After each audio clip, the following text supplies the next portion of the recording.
What's this?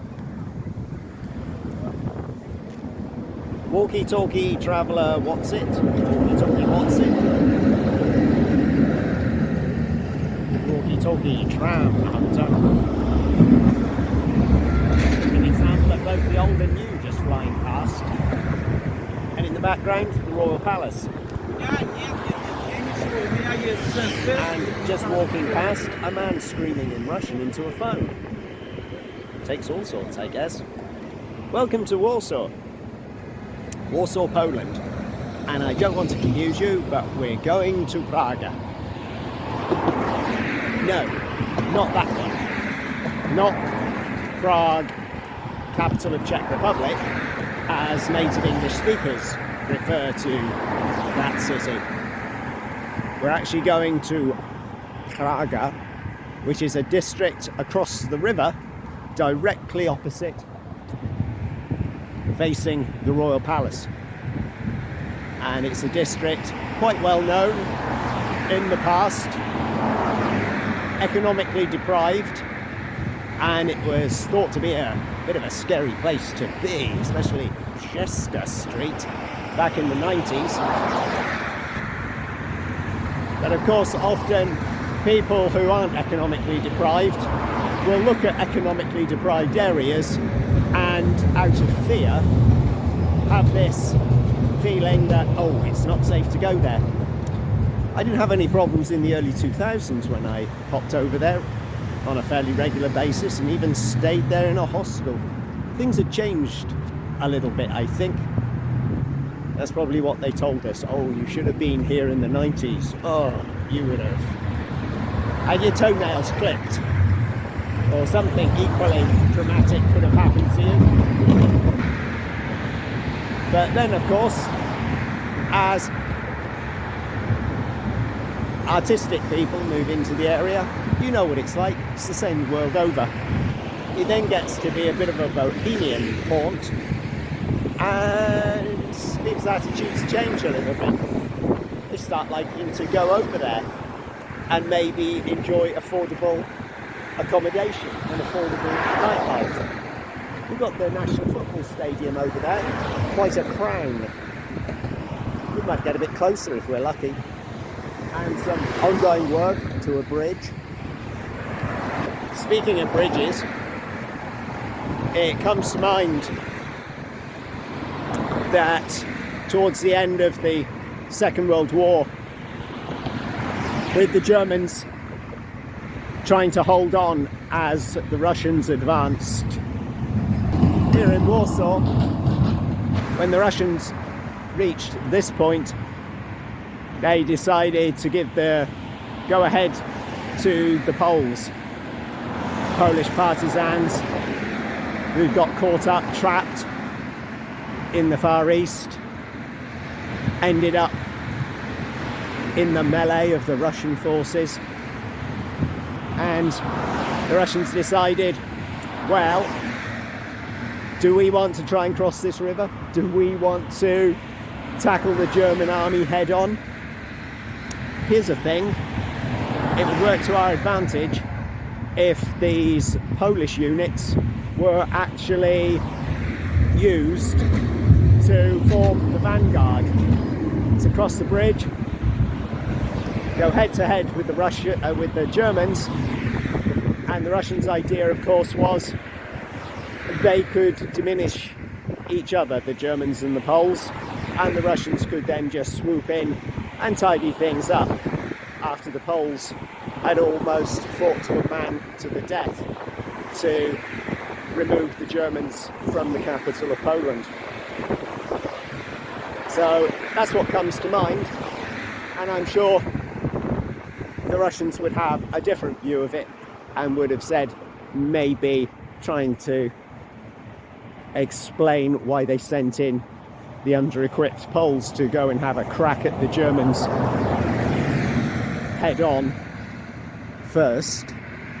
Well, you know, it was their country after all, it was their capital. They've got the biggest thing to gain, which was rather cruel mockery if that's what their attitude was, given what happened after the Second World War. So now we're coming over to the district of Praga. Stara Praga, Old Praga. Over to the left there, if it's your sort of thing, you can actually go into Warsaw Zoo. It's not my kind of thing, as you probably know already if you've seen some of my videos before.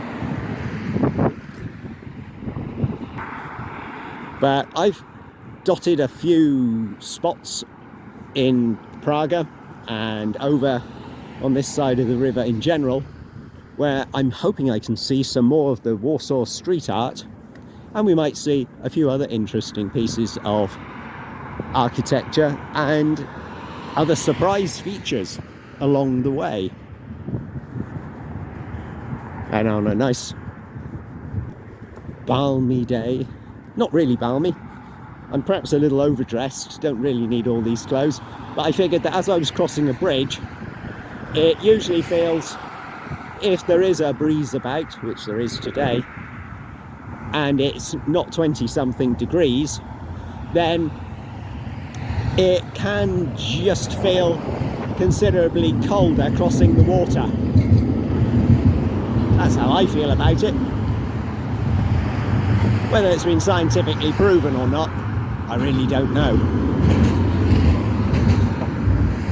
And for tram lovers, we got plenty of those on view, which is nice. I was about to say, you can imagine in August, 30 degrees. Oh, actually, no, you can't. That's the one thing from Warsaw that's missing, really, a beach. And I mean a proper beach. There's a little strip down there near another bridge, which has got a bit of sand to it, but for a city the size of Warsaw, you really need a nice long stretch of beach, and I guess no city can have everything. Plenty of parks, there's a river at least, and we got a lake or pond in some of those parks, and of course there are a couple of water parks in Warsaw as well. So city life in Warsaw, I'd say it's pretty good, as long as you've got a bit of cash about you. Listening to people talking about the cost of living, and in particular the cost of renting or buying a place here in Warsaw, well, prices have only continued to go up, of course, over the last 20 years. But isn't that the same the world over? Oh, that's a striking church. And a striking statue of a man with a pointy finger. I want to go across and have a look at him.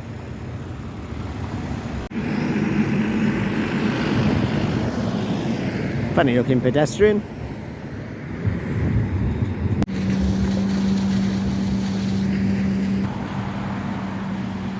And who is this character over here? Ksiądz Ignacy Jan Skorupka, 1893 to 1920. Only 27 when he died. Appears to be a man of the cloth, as they call them. So died in 1920. We know roughly what was going on there, don't we?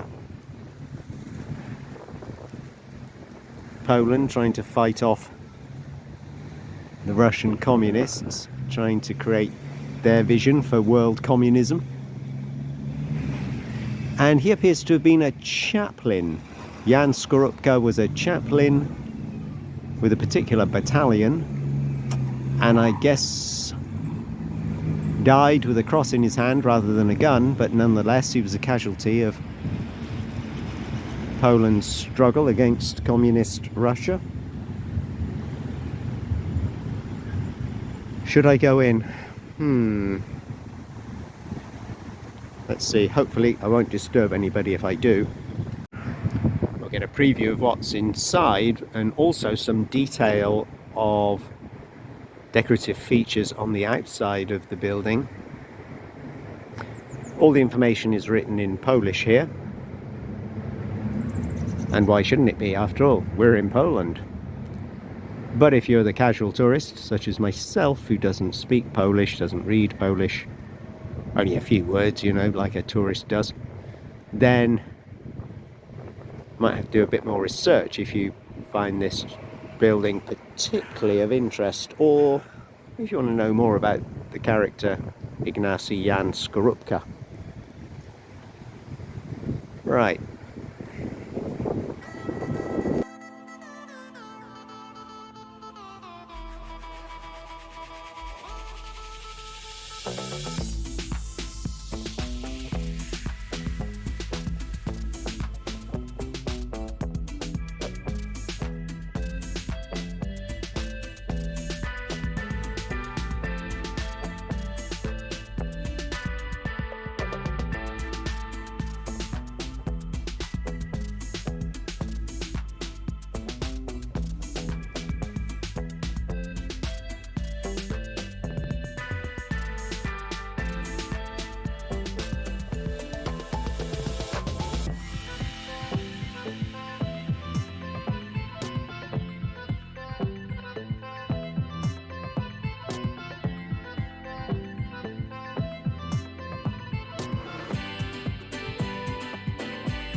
An attractive building, certainly, and it really stands out, I think.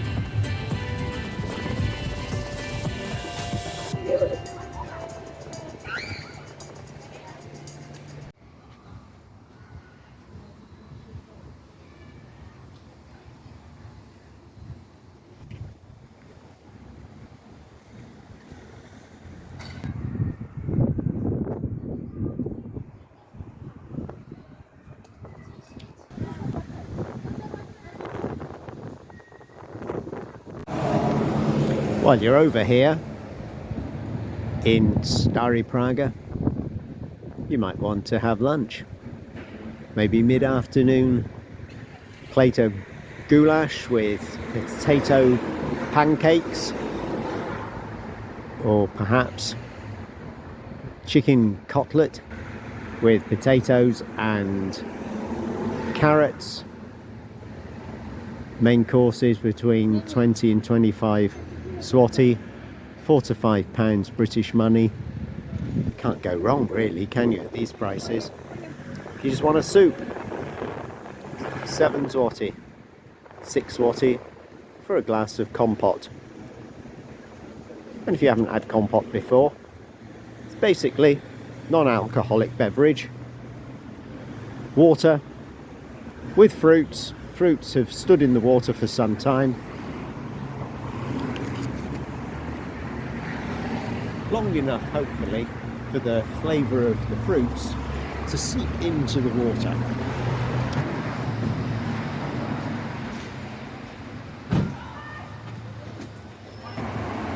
Something old, something a little bit orientalist, isn't it? And something new and the colours of the rainbow. Famous residents of Stara Praga, maybe?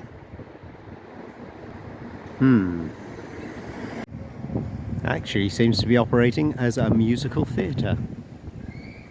And just around the corner There's Teatro By. So certainly not starved of culture in Praga. And there's a constant rebuilding and renovation program going on. A reminder of the old Tsarist Russian imperial days. A divided Poland, partitioned Poland I should call it. In this area of Poland falling under the domination of 19th century Russia, evidenced by this Orthodox church here. And diagonally across the road at this large intersection of Targowa and Aleja Solidarności, large shopping mall where you can enjoy your shopping for shoes, takeaway food, or the big Carrefour supermarket inside.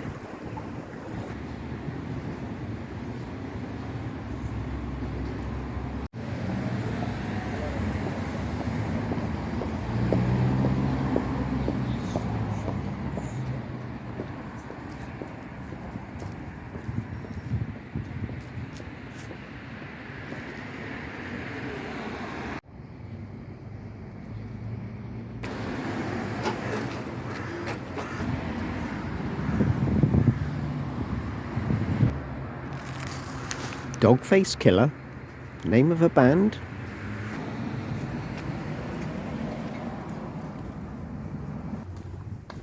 $18.98. Would you Adam and Eve it? And if you like inexpensive second-hand shops, whew, this is definitely the place to come. Look inside. Wonderful.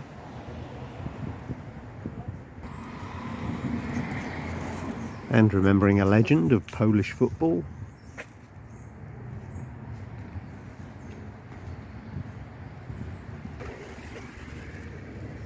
Looks like they're not open for business right now.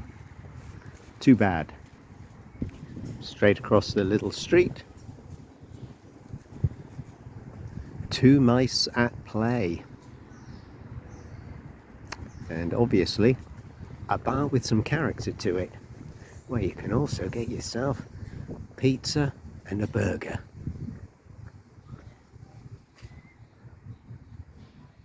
Somewhere to step into out of the rain.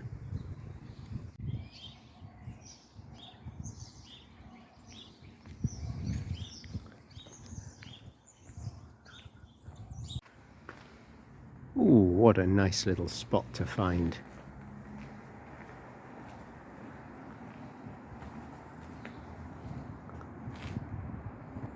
Hadn't actually marked this one out on the map, believe it or not.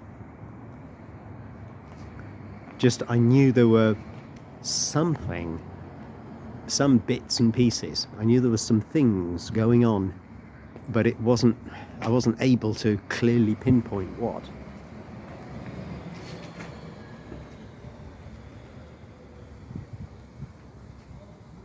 But I like it. Yeah, you got to look beyond the trash, come on. Oh, what a shame.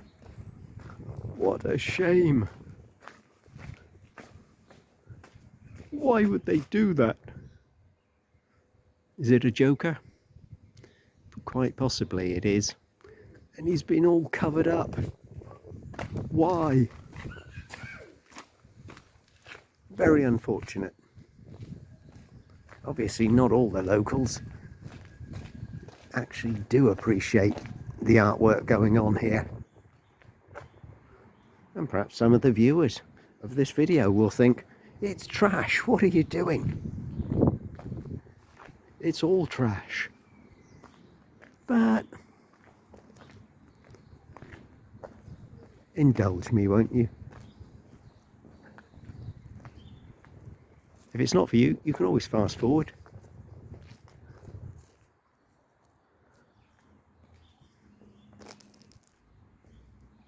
As for me, yes, it was worth getting out of bed today. Steady. Still nursing a bit of a chesty coffee thing. Oh, and half a mirror ball, creating interesting feature to this artwork.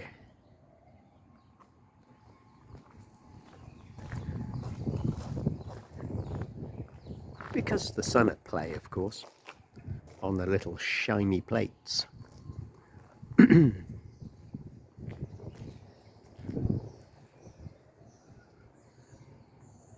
Stacja Praga.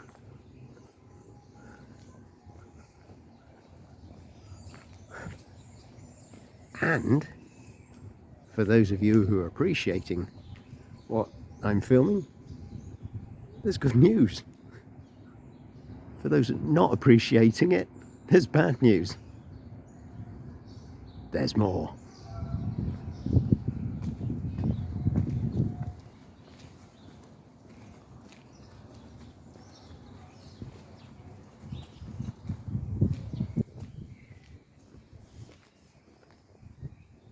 Ooh.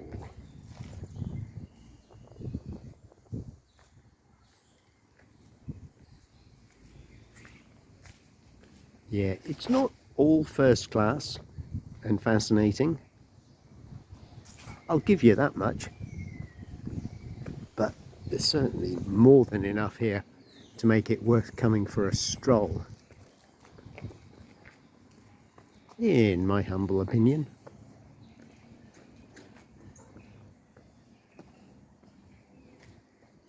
And probably some wise words from artists here. Piotra Micna de la Miss Doris. I hope Miss Doris appreciates it.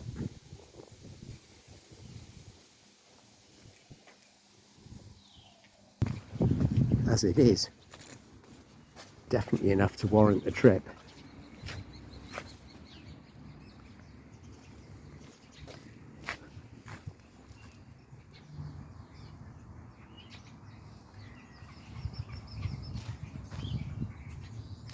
Groovy.